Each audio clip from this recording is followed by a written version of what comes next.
What are three things that you think people who are at the very beginning stages of learning how to use Canva should know how to do? I use Canva a lot for thumbnails. That's kind of one of the primary ways in which I use Canva for YouTube. I love that you can edit images in Canva. So I especially use that feature when I'm creating thumbnails. So I'll upload the photo and I'll bring it into my project, into my template, thumbnail template. And then I will remove the background, which is a great feature. And then I will go ahead and use the touch-up feature where I can basically erase things in the image that didn't get erased that I think should have gotten erased or would look better if it was erased. And you can also zoom in, so you can make that image bigger so that you can, really use the touch-up tool more effectively. Yeah. So you could get like little bits and it's like the similar thing that if you're used to using Photoshop or Illustrator, it's just an easy way to incorporate like that type of editing that you could do there. And it's all within Canva. What's thing number two? If you're enjoying this video and getting a lot of value from it, be sure to give it a thumbs up. And that really helps out Jennifer and her great channel get all kinds of information to more people. Okay, I love that you can resize any project, which is especially helpful if you're using social media, different platforms, and you're using YouTube. You can just resize a project and you're just have it ready now for a 4x5 for Instagram, or you can go from the 9x16 to the 16x9. And then you can you make a copy of that and then you have it available in that other size and you can edit it from there. That's one of my favorite features too. I actually love resizing from like thumbnail to video. Mm-hmm. Pardon the interruption, but since Sharon and I had this conversation, Canva has had an upgrade. I think you need to see some of those upgrades because they impact what Sharon had to say.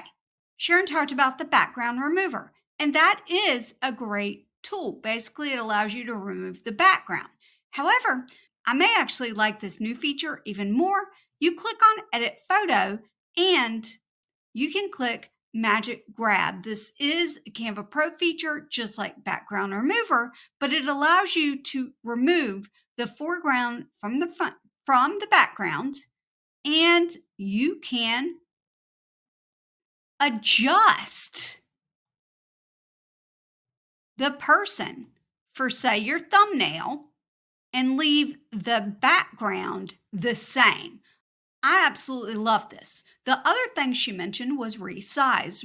Instead of seeing resize at the top, you're going to notice magic switch.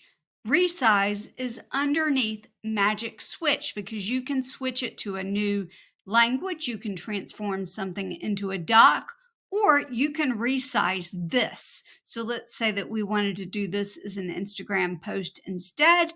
We can click it, click continue, and it will show us what it would look like, and we can either copy and resize or just resize.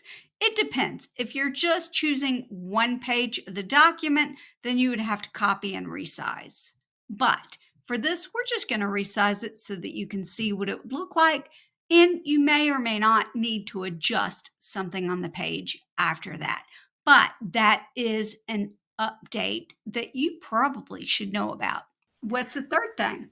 ChatGPT is really popular for AI writing, but you can also use it. There's also a feature in Canva to use that Magic Write. So you can create a document and go into Magic Write, put in your text or whatever it is or prompt, and it's an AI tool as well. And I haven't used it, but I think there's a way, like there's AI images and I think maybe AI video too.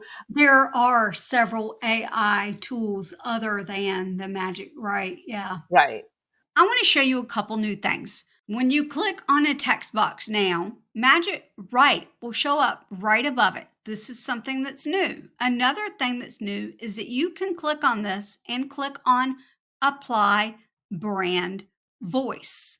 This will change your wording from what you had it to what's in your brand voice. In your brand voice, you can change right underneath your brand hub. See here, right in your brand voice, you can change it right here, brand voice. And mine is our voice is to keep things as simple as possible. The other thing that you can do is continue writing. You can summarize text. You can rewrite text. You can add a little bit more fun. You can make it more formal. You can sprinkle a little fairy dust to make it a little more magical. And if there's something wrong with your spelling, you can fix the spelling. So, but I'll use that, and sometimes I'll go into ChatGPT and use a prompt, and then I'll go in Canva and use the same prompt if I don't like what ChatGPT gave me, and you'll get a different result. And sometimes it's better than what I get in ChatGPT. To learn 3 more simple skills that you can use in Canva, click into this video right here, and I'll see you next time. Bye.